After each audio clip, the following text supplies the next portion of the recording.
이기는 투자 전략 2부 시작하도록 하겠습니다. 뉴욕 증시 급등락, 상승폭도 하락폭도 워낙 컸기 때문에 오늘 시장의 변동성과 관련된 불편함은 있습니다만 새로운 악재가 터진 거는 아니고요. 또 국경절 연휴 이후에 중국 증시 상승이 이어지고 있다는 점에서 아직까지 시장 크게 흔들림 없을 것이다. 희망도 여전히 유효해 보입니다.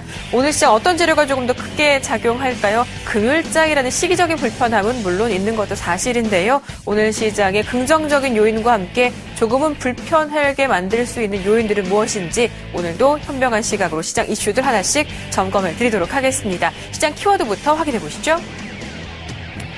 앞서 말씀드린 대로 우리를 불편하게 했던 가장 큰 상황은 뉴욕 증시였습니다. 우리가 쉬고 있는 어제장 급등세를 보였던 뉴욕 증시가 오늘은 큰 폭의 하락을 보이면서 어제 올해 들어서 가장 큰 폭의 상승을 모두 반납한 채 오늘 가장 큰 폭의 하락, 다우지수가 300포인트 넘는 하락을 보여주기도 했습니다.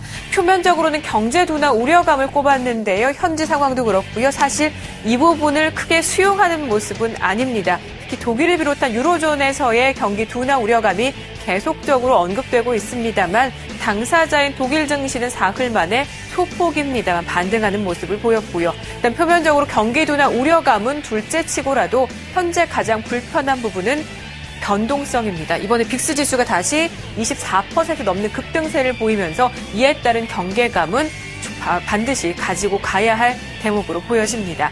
자, 일단 우리 시장 상황도 다시 한번 복귀를 해볼까요? 지난 8일 코스피 지수는 조금 쉬어갔습니다. 1960선으로 다시 내려갔고요. 코스닥 지수는 사흘 만에 반등하는 모습이 보여졌습니다. 다음 장 보시면 수급 상황에서 일단 유가증권 시장 외국인의 지속적인 매도가 이어졌다라는 점, 매수했던 기관의 규모보다도 역시 매도했던 외국인의 규모가 조금 더 많다라는 점에서 시장 또다시 올라갈 수 없는 첫 번째 장애물이 돼줬던 셈인데요. 특히 수급적인 움직임 안에서도 여전히 외국인이 팔고 있는 종목들과 기관이 사고 있는 종목들이 계속 일치합니다. 이 같은 수급의 엇갈림이 언제까지 이어질지 조금 더 주목해 보시고요. 외국인 순매도 상위 종목 네이버, SK텔레콤, 아모레퍼시픽 이들 종목에 대해서 기관이 고스란히 순매수 상위에 이름을 올렸다는 점 주목해 보시길 바랍니다.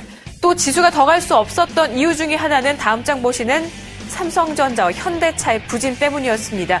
계속적인 불명예를 안고 갑니다. 나란히 신저가를 또다시 기록하면서 현대차 지난 8일 분봉 보시는 것처럼 장 시작 이후 5분 만에 17만 6천 원대까지 내려가면서 신저가 기록했고요. 삼성전자도 마찬가지로 오후장 접어들면서 낙폭이 커졌고요. 124만 원대까지 내려가면서 신저가를 기록하기도 했습니다. 이 두 종목의 반등이 그 어느 때보다도 시급해 보입니다. 전반적으로 시장을 좌우하는 종목들 수급 상황은 이렇게 어렵습니다만 그래도 최근에 주목받고 있는 종목, 가는 종목은 간다라는 생각이 듭니다. 범위가 조금 좁아지고 있어서 아쉽기는 하는데요. 어찌 보면 SK하이닉스 최근에는 조금 쉬어가고 있습니다만 급등세를 연출했던 그 시기부터 해서 삼성전자의 평택 반도체 공장 설립 이슈까지 이어지면서 반도체 장비주들이 최근 시장에 높은 관심을 받기 시작했습니다. 지난 장 보시면 원익 IPS가 7%대 유니테스트가 상한가까지 올라가는 등 반도체 장비주들의 뜨거운 상승이 이어지고 있고요. 여기에 통신주 역시 상승 이어지는 모습, 여기에 더해서 게임주까지도 종목들 안에서 순환을 보이면서 강세가 이어지고 있는 모습입니다.